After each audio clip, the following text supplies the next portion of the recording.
Well, good afternoon and welcome to this SEEP Network digital workshop on resettlement of our Afghan refugees and the good work that's being done at several of our parishes across the country. My name is Joe Swimmer. I'm the Executive Director of the SEEP Network, and I'm very pleased for this last SEEP Network digital workshop of the year to be talking about this very important ministry from St. Philip's in Tucson, Chapel of the Cross in Chapel Hill, North Carolina, and St. Andrews in Kansas City. We have a terrific panel lined up to share their experiences. And without any further ado, other than reminding you that we would love to see you at our annual conference coming up in February of next year from the 23rd through the 26th in Atlanta, where certainly this will be a topic of conversation. I'm going to turn it over now to Kendall Martin from Episcopal Migration Ministries. Thank you all for joining us. A very Merry Christmas to everyone, and we'll look forward to our next digital workshop in mid-January. Take care. Thank you so much, Joe, and thank you for all of you who are attending today, and especially to our panelists for today's conversation. I'd love to start with introductions. My name is Kendall Martin. I'm the Senior Communications Manager for Episcopal Migration Ministries, the Refugee, Resettlement, and Migration Ministry of the Episcopal Church. And now I'm going to turn it over to the other panelists to introduce themselves. Thanks, Kendall. I'm Allison Duvall. I serve as the Senior Manager for Church Relations and Engagement for Episcopal Migration Ministries. So I'm Kendall's teammate, and I'm coming to you from Lexington, Kentucky. I'm Elizabeth Marie Melchionna, and I serve as the rector at Chapel of the Cross in Chapel Hill, North Carolina. I'm Mary Kent Hill. I'm a parishioner at Chapel of the Cross in Chapel Hill, and I'm also on the Outreach Ministry Committee there. I'm John Spicer. I'm rector at St. Andrews in Kansas City, Missouri. And I'm Susan Paynter, one of the parishioners at St. Andrews who's been working on the refugee resettlement. I'm Leah Sandwell Weiss. I'm a deacon at St. Philip's in the Hills in Tucson, Arizona. And I am Leah's lay counterpart. I am Jane Prescott-Smith, and I have been working on refugee resettlement with Leah. Thank you so much. I'd love to get today's conversation started with a question for Allison Duvall with EMM. So I'd like to begin framing our conversation today within the context of the current situation with Afghan arrivals. So Allison, can you give us a brief backgrounder on the situation and how the government and local refugee resettlement affiliates are responding? Sure, thanks, Kendall. To start my response, I just wanted to say thank you to everyone who's on the panel today. We were talking before the webinar went live, and Refugee Resettlement Ministry in a normal time is a challenging but joy-filled ministry. And hopefully what you'll hear from my response is that this has been anything but a normal time. This has been very abnormal, exceedingly challenging and overwhelming. So to kind of contextualize Refugee Resettlement Ministry in the larger picture of what we've been involved in the last few months, refugee resettlement in a normal time is a program that's focused on long-term planning. Agencies like Episcopal Migration Ministries and our local affiliate partners know months, if not years in advance, the populations that we'll be welcoming, the numbers. We have a sense of the amount of housing we're going to need. We kind of work in this long-term strategic way. So this August, as we all saw on the news, when Kabul fell and massive evacuations led by the US government of Afghan allies out of Afghanistan began, the resettlement system was shaken by that. If you've been following the news over the last several years, you know that under the last presidential administration, refugee resettlement suffered a severe decline. Refugee resettlement is structured in such a way that funding is appropriated by Congress to support the number of arrivals who are coming. And that's how the agencies are funded, is based on the numbers that are arriving. And with such low numbers set by the last president, all across the country, we lost as a sector about half of our footprint of the offices that we work with, all 9 agencies, EMM included. So fast forward to August 2021 and the evacuations begin. Within 1 month, the whole national network of resettlement, EMM and the other agencies and our affiliates, we resettled more people in 1 month than we had in the preceding 12 months. And we did that because of the amazing efforts of people like those you see on the call, of those of you who are probably listening, just an amazing outpouring of support from community members, from congregations, from the private sector. It's just the overwhelm of the need has been met by an overwhelming outpouring of welcome. And it's been really inspiring. But I wanted to put a fine point on the fact that what we've experienced together in the ministry that my fellow panelists have stepped into has been nothing short of heroic in a time that's been nothing but abnormal. So thank you to my fellow panelists for your congregation stepping up in this moment of need to welcome our new neighbors, because this has been a whole of community, kind of a whole of the country effort to welcome people who served alongside our military. And we who work in resettlement couldn't do this alone. So thank you so much. And Kendall, that's just a little bit of what's happened the last few months. Thank you so much, Allison. I'd like to move our discussion now to how local congregations are responding and supporting Afghan individuals and families within your communities. So I'd love for you each to speak about how your congregation first became involved in this ministry and then what it looks like for your community.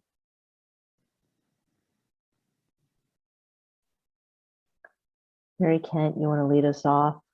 Okay. Okay. Yes, so I'm with the Chapel of the Cross in Chapel Hill, North Carolina. And as I said, I'm on the outreach ministry team. And in August, I was thinking of the idea of if our church could co-sponsor a family coming from Afghanistan.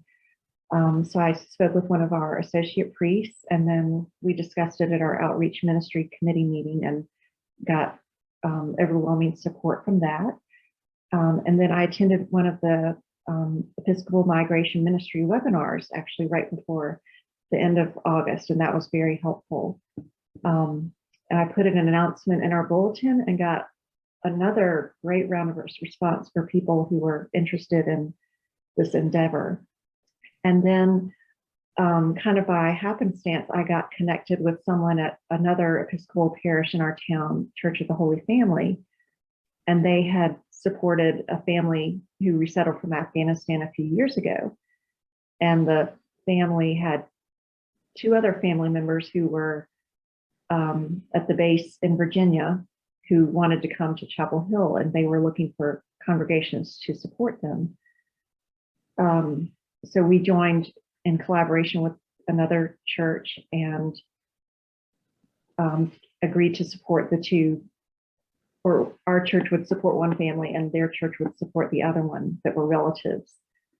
And then we got connected through Church World Service, which is the co-sponsoring agency.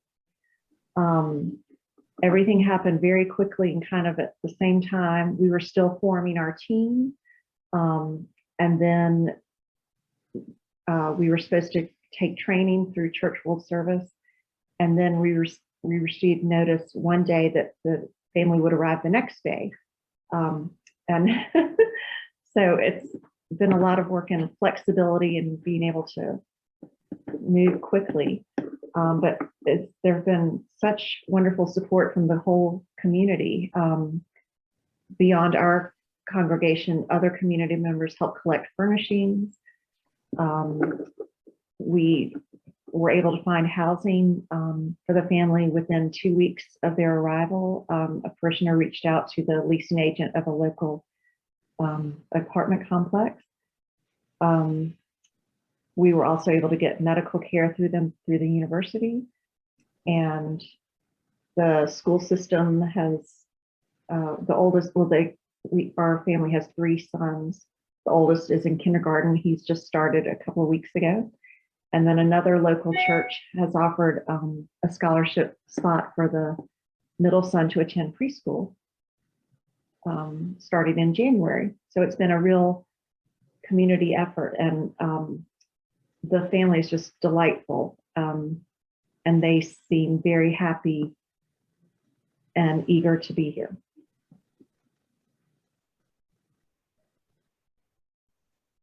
I think, Mary Ken, I would just add, the organic nature of how it seems to emerge, right? Of someone leaving church saying, I'm interested, and then God moving in Mary Kent for her to desire to be like chief cat herder, of being that connector of everyone who wants to help and helping direct the assistance in ways that it's desired to be received, negotiating relationships amongst different people serving. It's been really remarkable to watch emerge and evolve and watch folks come together and serve.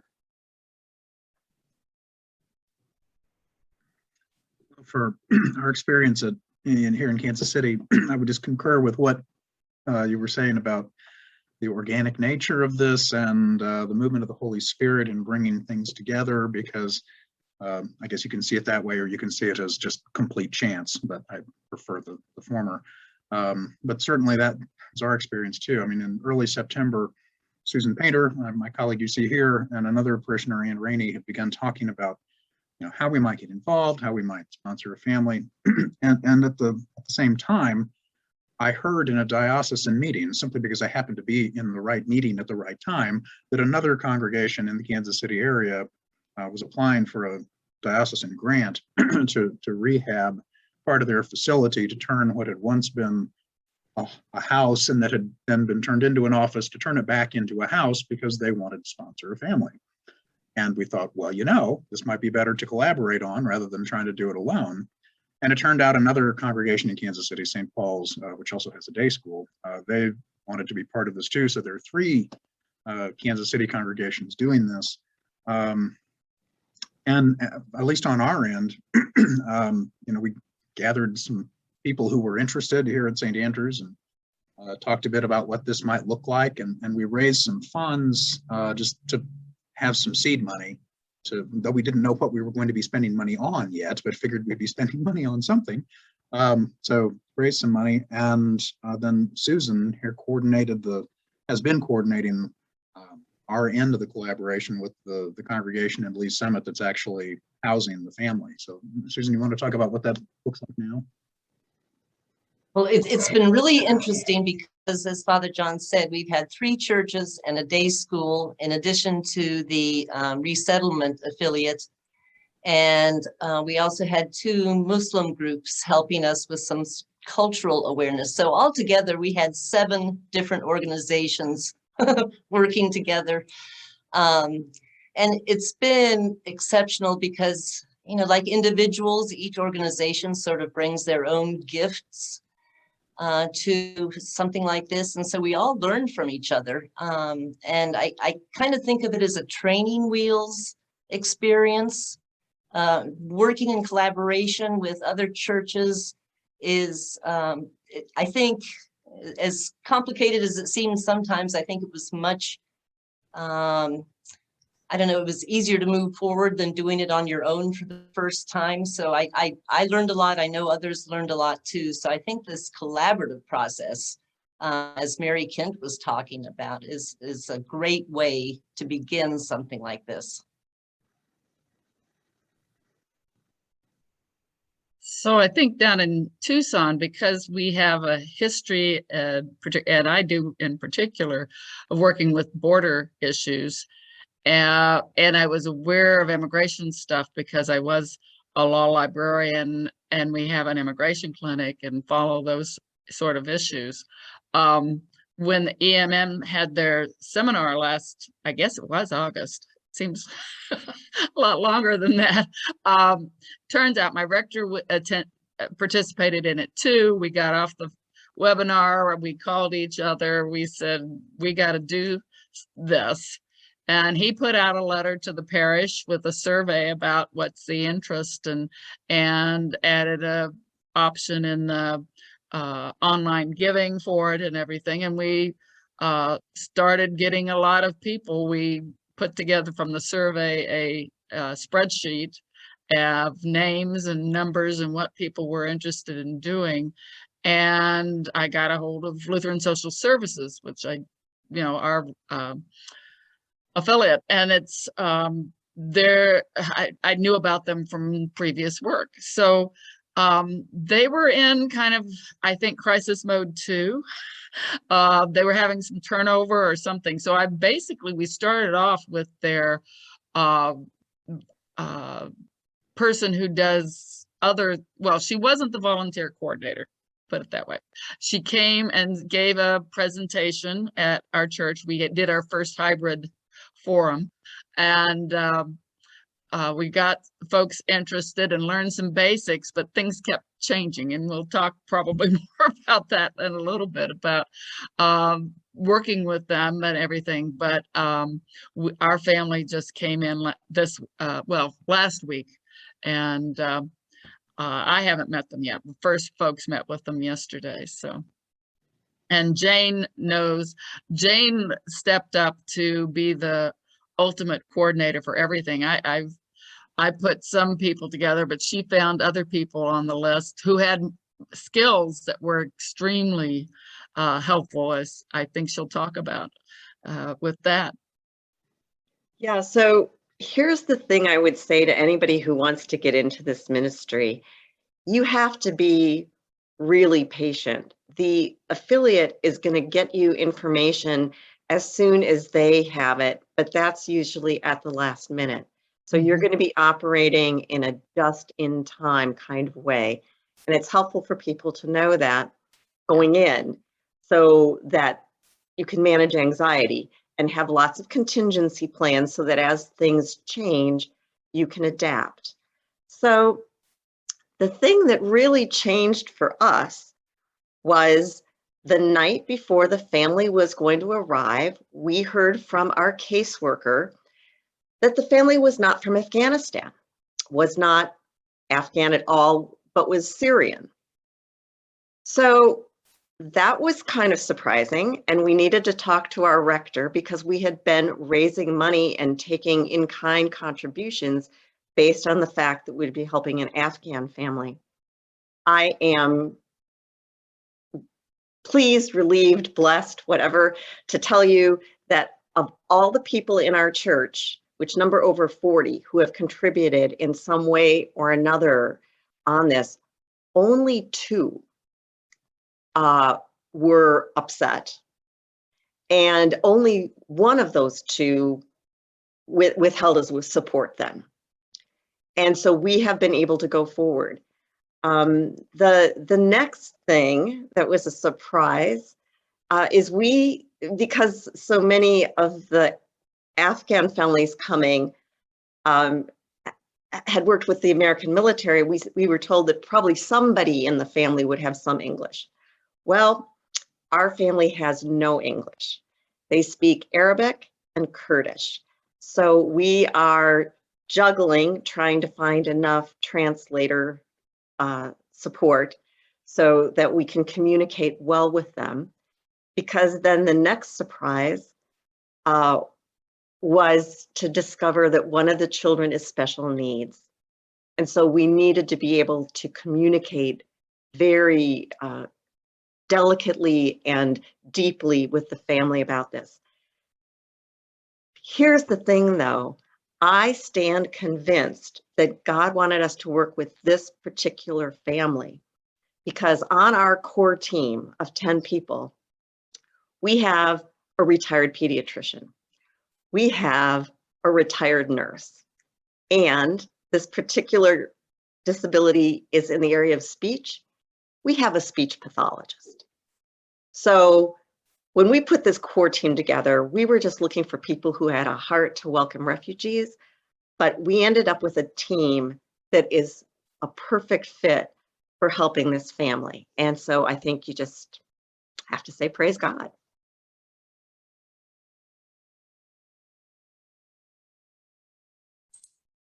Thank you all. That's so helpful. Allison, building on what we've heard so far, can you speak to how individuals and congregations who are interested in becoming involved but aren't really sure where to start or really what path to take to engage within this ministry? What's the best advice for how they can get going? Sure. Well, I think it was Jane who said it, and also Jane, what you just mentioned about fit of your group for the family. I just got chills. So thank you for sharing that anecdote. That was beautiful. So I think it was Jane who said patience. You have to have patience, and you need to have flexibility and adaptability, even when you're just seeking out opportunities. So EMM, while we are a small resettlement agency, I'm really happy to say that in the early part of 2022, we'll be doing a lot of communications and publicity about brand new programs for any congregation virtually anywhere in the United States to get involved in. So please stay tuned for that. But even until we do that, announcement, we can be your clearinghouse and kind of help guide you in the right direction. That's kind of my day in, day out work, is to communicate with members of congregations. So some of the questions that any group could ask themselves has to do with, your capacity. Is this an interest that you have as an individual? Is an interest where there's a group that's come together, much like you've heard my fellow panelists speak to? Then you want to kind of take a stock of your location and your geography. You can call me, of course, but you can also just use Google and find out if there's any resettlement happening in your area. There's resettlement in almost every state in the nation. There are a few states that don't have existing resettlement programs, or if they do, they're very small and they've started in the midst of this emergency. But kind of take stock of where you're located, what's going on in your neighborhood, where is God already at work in this work, and how can you connect to it? And then kind of identifying what not only your people capacity, but your longevity capacity. It might be that the best thing for you as an individual or your congregation to do might be a donation drive of winter coats. It could be of bilingual children's books. Like, there could be things like that that are very needed that the local affiliate can inform you of. Or you might want to walk into a longer term ministry where you're committing to a co-sponsorship, or there's other types of sponsorship that have kind of developed in these last few months surrounding this emergency. But you might find yourselves wanting to commit to a longer form of ministry of relationship, which is what my fellow panelists have been talking about. Different affiliates or different organizations have different requirements for that. There might be a financial component. There's certainly a component of volunteer support, material support. There might be a specific financial commitment that you need to make.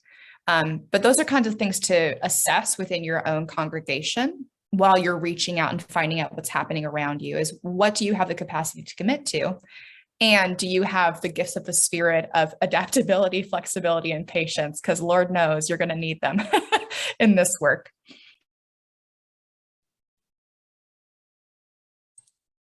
Thank you, Allison. And I think this is a good segue to ask all of you to speak to advice you have going through this process, or lessons learned, or things you wish that you had known beforehand that might be helpful to folks who are interested in engaging in this ministry, but are still a little bit on the fence and unclear about the best way to move forward.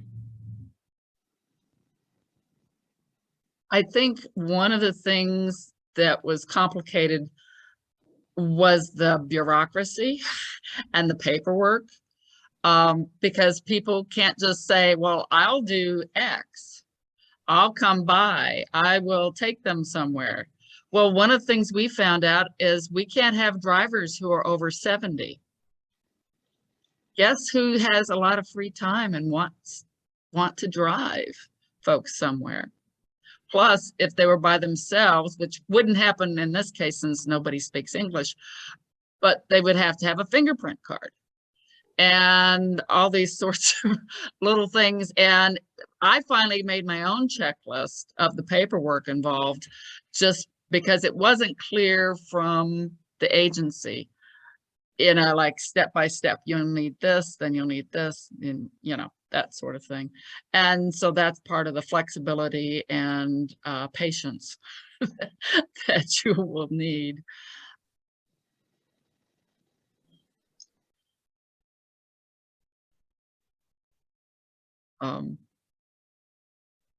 I'm just seeing the question in the chat. We were lucky to have a lot of furnishings donated from our parishioners. We're a big parish, and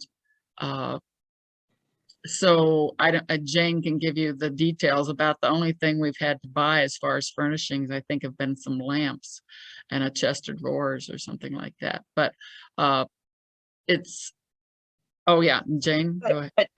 But again, depending on where you live, it'll depend on your affiliate.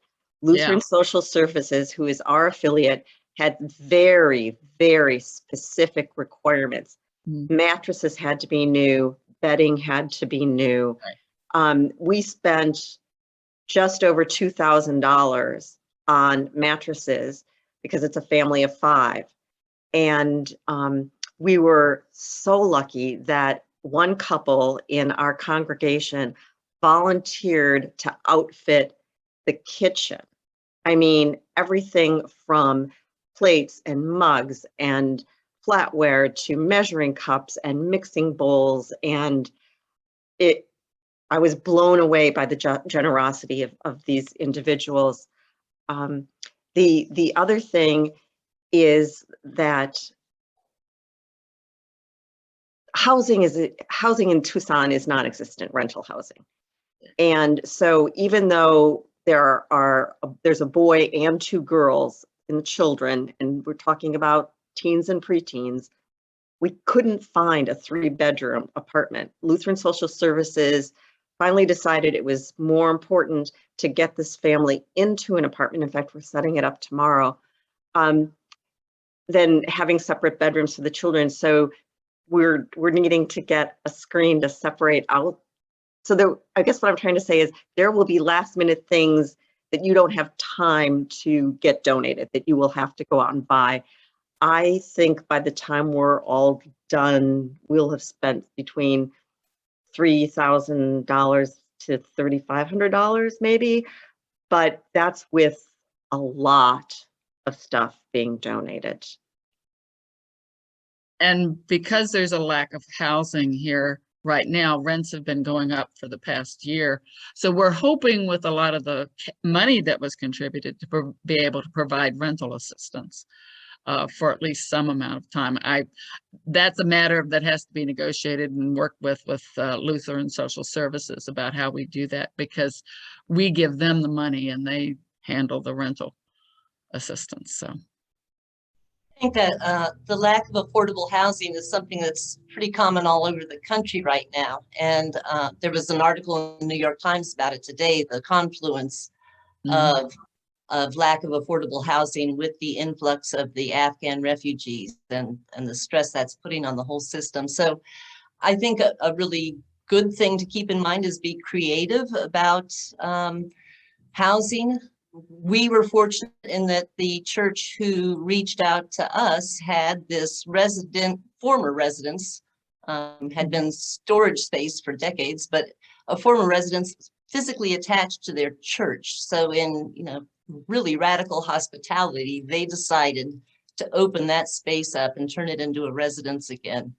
And I heard about some family making their vacation cabin available to refugees. So, thinking creatively about the residents, being flexible, like everyone said, those just flexibility and bringing as much order as possible to a chaotic situation is probably one of the greatest ministries, bringing order to chaos. So planning, communication, management, leadership, those are important things.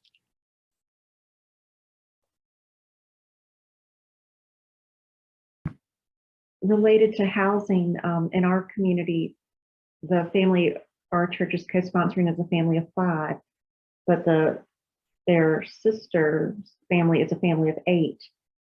And I guess there are regulations in terms of how many people can be in an apartment, even a 3-bedroom. And so the leasing agents worked out an agreement where on paper, one child from the other family is supposedly living with the family that we're co-sponsoring. So both families had to get 3 bedrooms.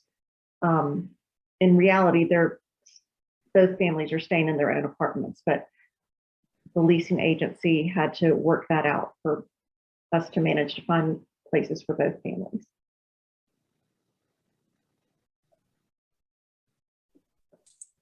And Oh, go ahead, please go Kendall. ahead. No, please go ahead. Oh, I was just going to say, I would echo the adaptability, flexibility, creativity, the power of collaboration and partnerships. I mean, that's something that I heard throughout everyone's stories. Having a sense of humor and being able to just roll with unexpected things happening.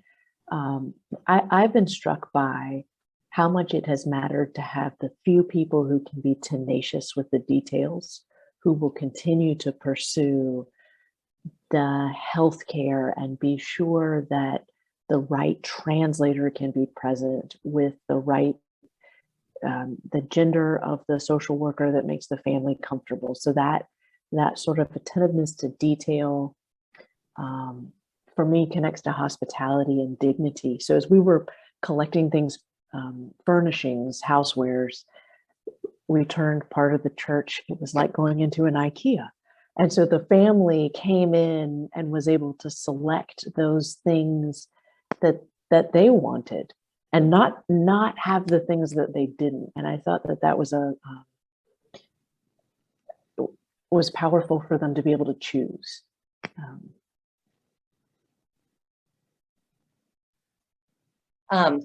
Something else I wanted to mention too is because the culture is so different that these refugees have come from, we often don't know what it is that we don't know.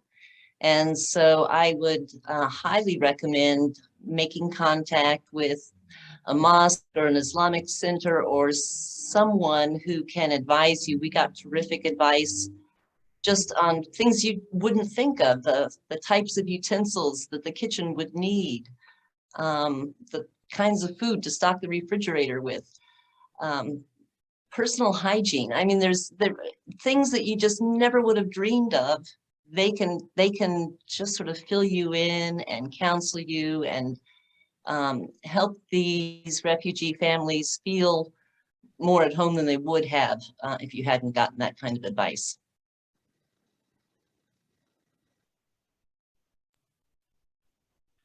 This is terribly obvious, but just to say it out loud, communicating broadly about the opportunity is a pretty good idea too. I mean, I didn't know the resources that we had within a 15-minute drive from our congregation and the one where the family's actually staying.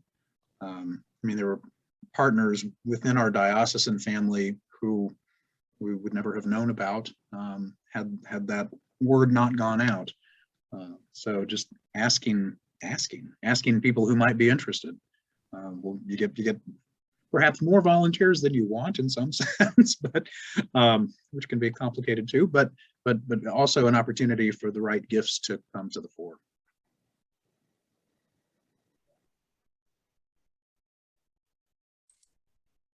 Thank you. That was actually going to be my next question, was if anyone had any advice or lessons learned on how to really engage people to want to be a part of the ministry within your congregation, and if you have found specific ways that really worked well, whether it was storytelling or it was just making multiple asks or offering a presentation, if you found that there's been an effective way to really get buy-in.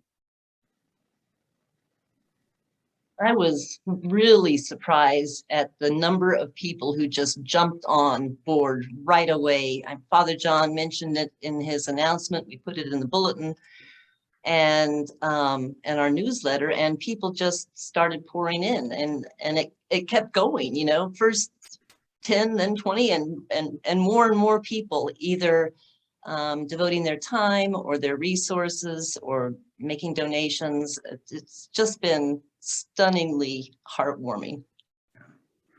It seems every time we do an update in our weekly newsletter, which has been about once every 3 weeks or so, and then more money comes in, or people who maybe because we have winter visitors and they may not have seen the first announcements are here. And when we had this change from Afghan to Syrian, a gentleman contacted us that he was raised in Beirut and was part of the local group here in Tucson, Lebanese Syrian club or something like that, and has connections to the Christian churches of Presbyterians, I think, from the Middle East or something like that.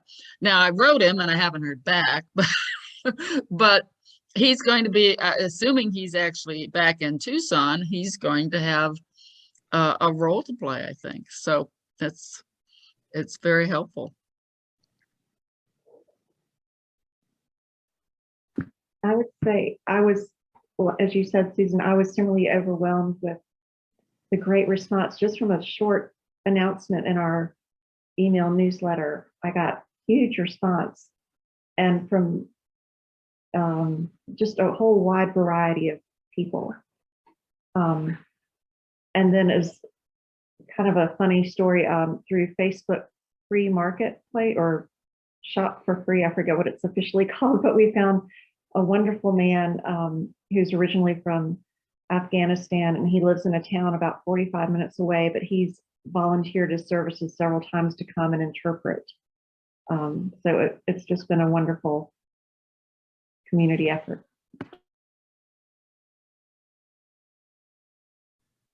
I think Americans in general, just widespread, have been watching the whole situation and wondering how they could help, how they could get involved. So I don't think it takes much to find the kind of support that you'll need if you decide to go into this.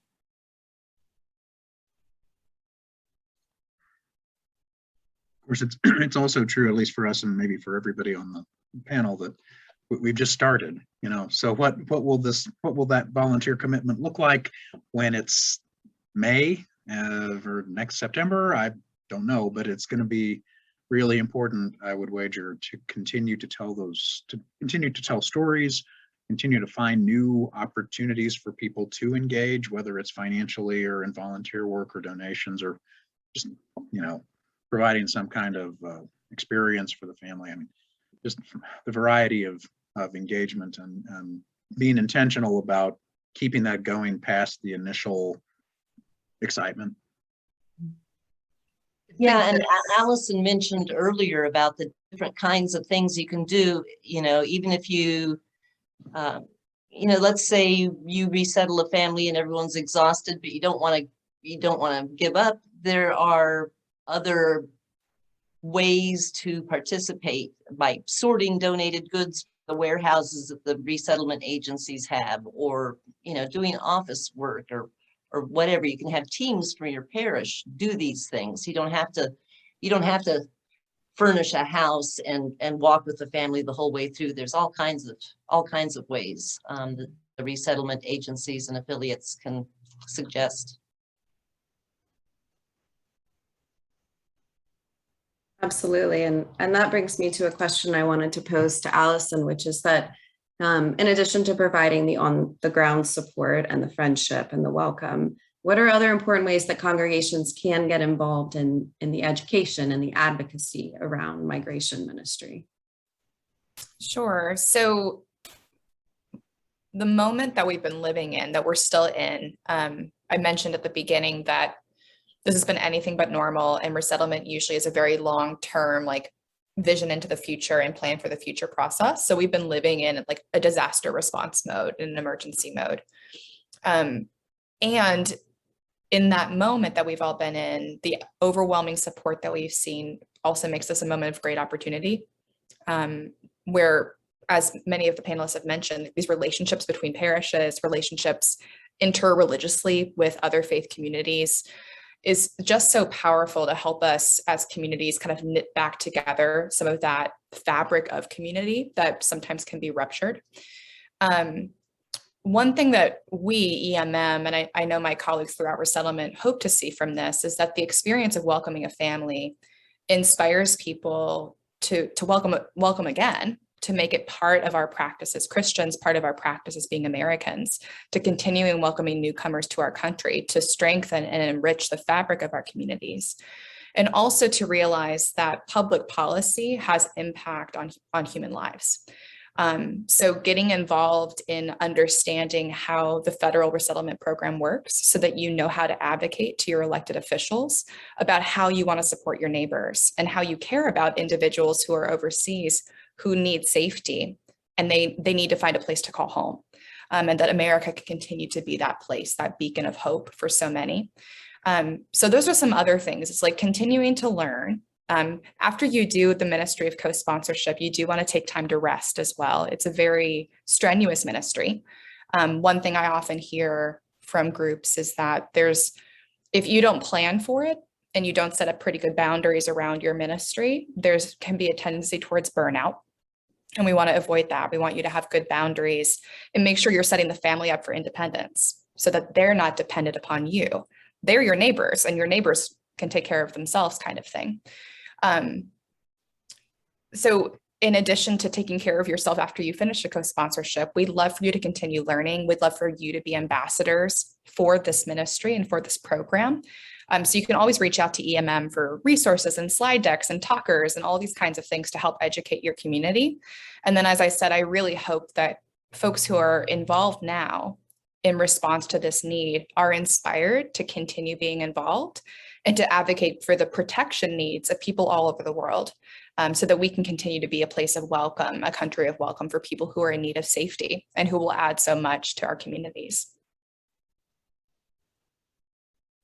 You know, you just alluded to something, Allison, that I'd really like to speak to really briefly. I was disappointed that EMM wasn't one of our local agencies that we could work with at first, but we selected Jewish vocational services. And so we had Christians and Jews and Muslims all working together to welcome this family. And, you know, at a time when our national fabric seems so torn, that was just such a hopeful thing, and so heartwarming. And one of the ladies from the Islamic Center said, this is an excellent lesson for these people coming in, because they have come from a place where there is some very strong tribalism and fear about the other. And to come into this country and immediately be welcomed by Christians, Muslims, and Jews, it's just a wonderful lesson for them about what America is. I love that.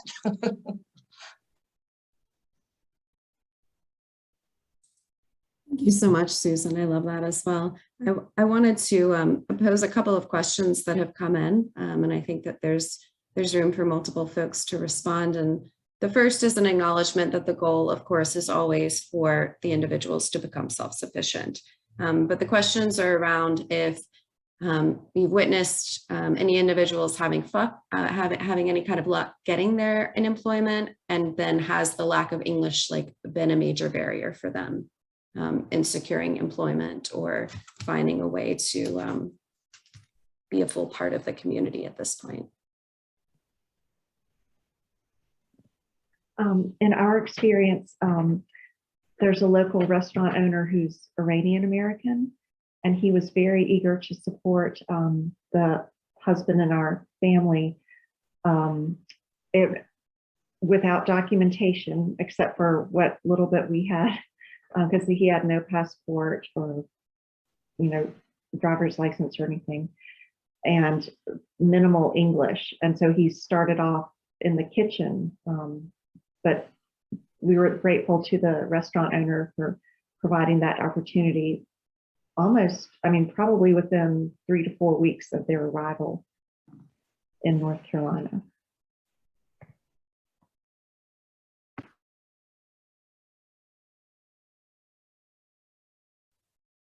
Well, our folks are too new because they've been here basically a week. And so we do understand what the husband maybe was doing, some carpentry skills and landscaping, I believe, wasn't it, Jane?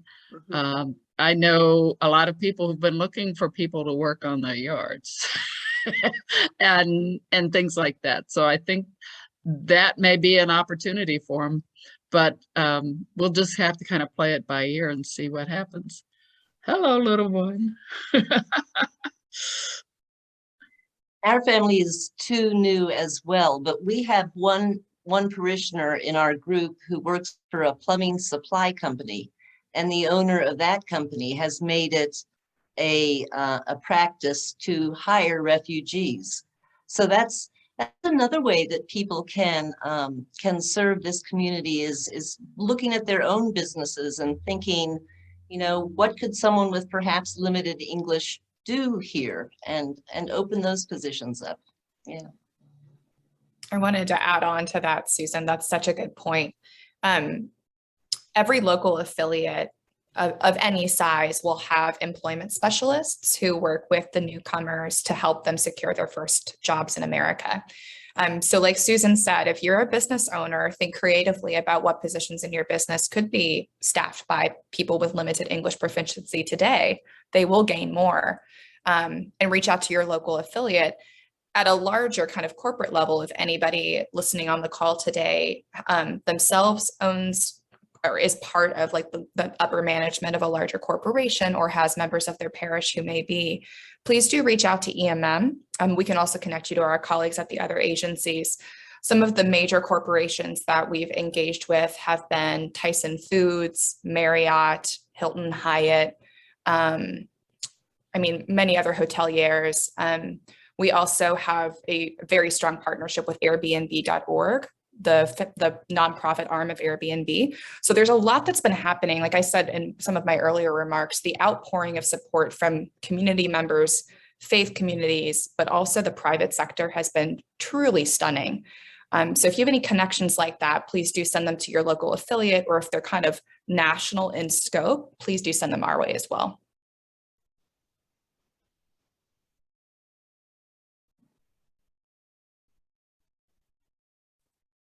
I wanted to move to the next question, which is that the Afghan refugees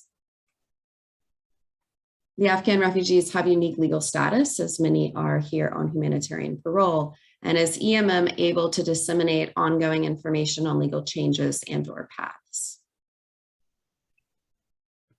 Yes, we are. I'm trying to think if we have any. Kendall, do we have pages on the website right now about the different immigration statuses of Afghan arrivals? Yes, we do. And that is something that we can share in the follow-up email from Steve. Perfect. So yeah, that's an important point to know. Another thing to circle back on an earlier question Kendall asked about other ways of getting involved. And I mentioned my hope that people will be inspired towards public policy advocacy that impacts the lives of our new neighbors. I don't know who the person was who asked about the immigration status of many of our Afghan neighbors, but many are here on parole. Their parole period will end within, for most of them, it's 2-year parole period. After which point, if Congress does not pass an Afghan Adjustment Act to allow them to adjust their status to a legal permanent resident status, they will have to apply for asylum in an incredibly backlogged system. So if you're working with a family and you know perhaps the father has a special immigrant visa, but the mother and the children are here on parole, that's a mixed status family that could be in legal difficulty by the very nature of their presence in the country. They might, after their parole period, be in the asylum process. That could be incredibly difficult on a family. Can you imagine having your children on a different status and fighting for them to have asylum? We need Congress to act. So anybody on the call who, if you're inspired by no other thing than that, please do look at the Episcopal Church's Office of Government Relations webpage. We've done a lot of advocacy through the Episcopal Public Policy Network on Afghan adjustment. It would be an immoral disservice to our allies if we helped them escape because of their service to our country, and then we gave them no other legal recourse than to seek asylum in a backlog process.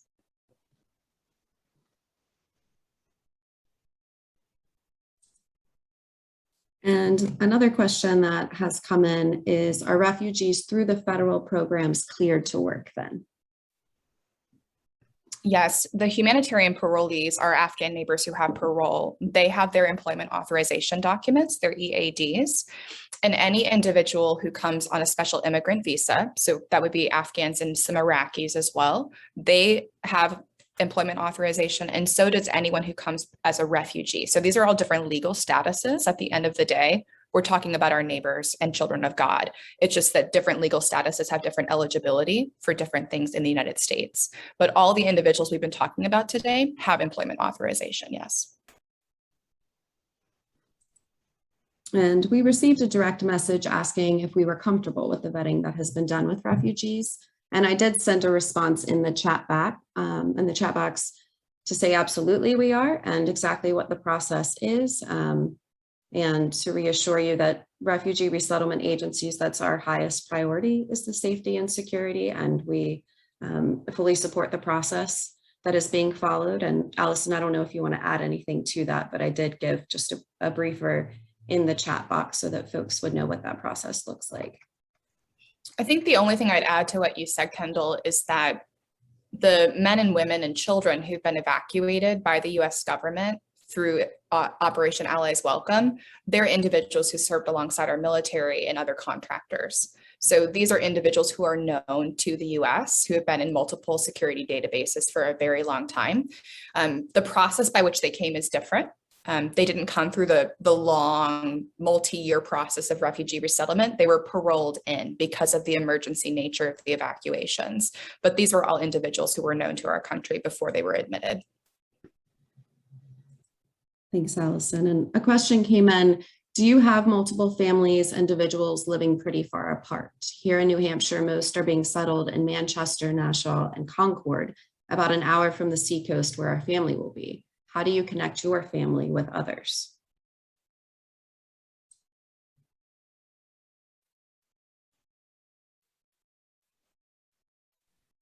I think one way to make the connection is the religious services. In the case of Afghans, probably a mosque. So you would have someone on Fridays take them to the mosque where they will find community the same way we do.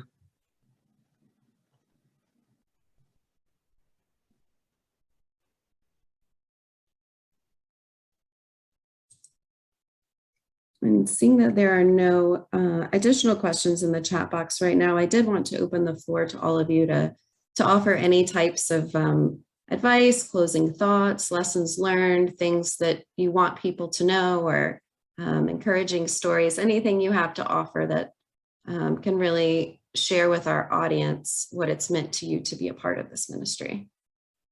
I think I would like to stress that this only works if your rector is behind it.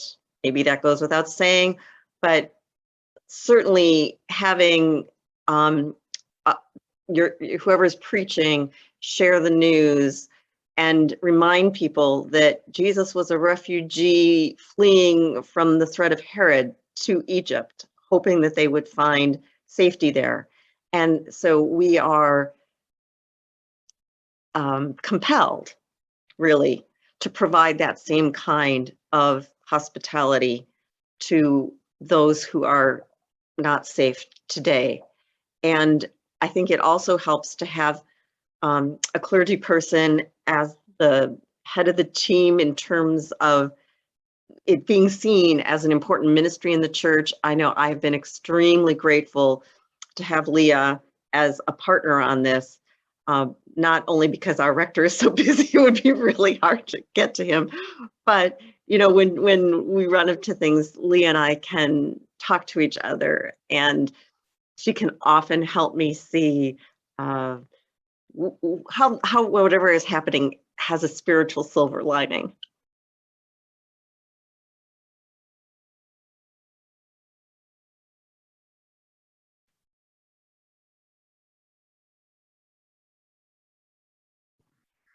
This is not the purpose, of course, of this work, but a wonderful side benefit, I think, for us has been the extent to which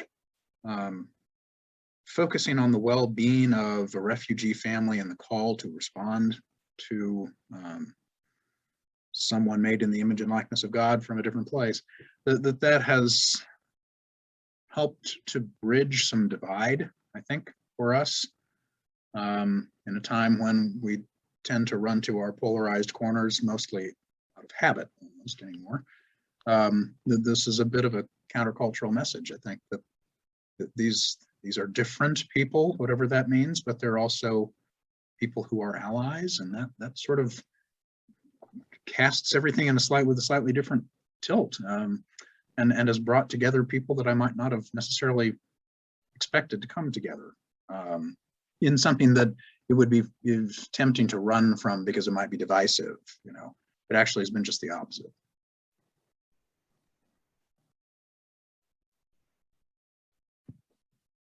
I've really enjoyed the time that I get to spend with the family and see how important families are for each of us. We spend time sharing pictures on our phones of our own families and talking about past experiences, and it's a blessing to be able to build those relationships.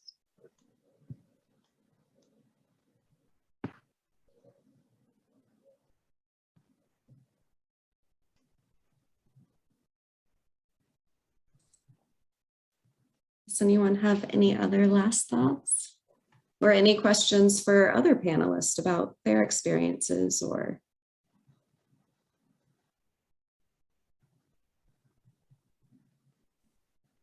There may be another question. I don't want to cut the conversation off. I just wanted to express gratitude to the folks who are on the panel today and the folks who are tuning in. I think one of the things that's kept us going in resettlement is all of you.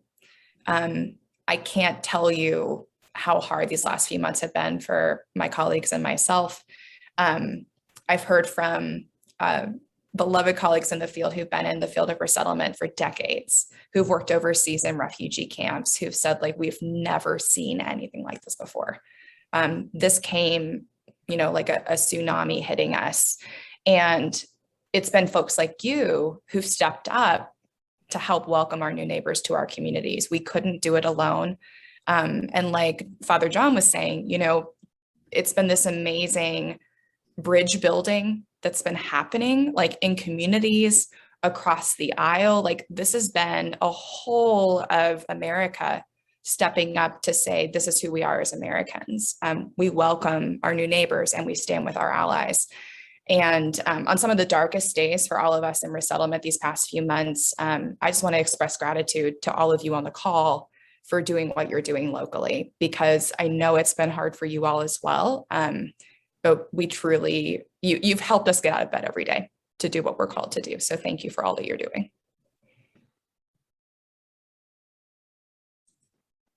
Absolutely. And I really want to thank everyone for their time and for sharing their stories and their advice. And I hate to put anyone on the spot, but I really would love for us to close out in prayer. If I could find someone who would be willing to offer a closing prayer for us as we move into this Christmas season.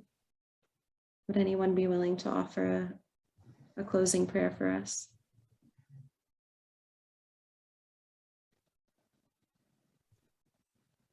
It seems to default to somebody with a collar too often. It does. I'm so if it's sorry. going to, I mean, one of us can do that. I would love that. Let us pray. Gracious God, I give you thanks for this conversation and for the hands and hearts of everyone across the church involved in these small and mighty efforts to bridge difference and to see your image and likeness in those we might not have expected to find it. Please empower us in all the different facets of this kind of work, that we might continue to embody your dream for our communities and for your world of bringing people together. In Christ's name, amen. Amen. Amen. Thank you all so much. And I hope everyone has a blessed Christmas. And we look forward to sharing information from today's webinar in the follow-up email that you will receive from SEEP. So thank you all for your time.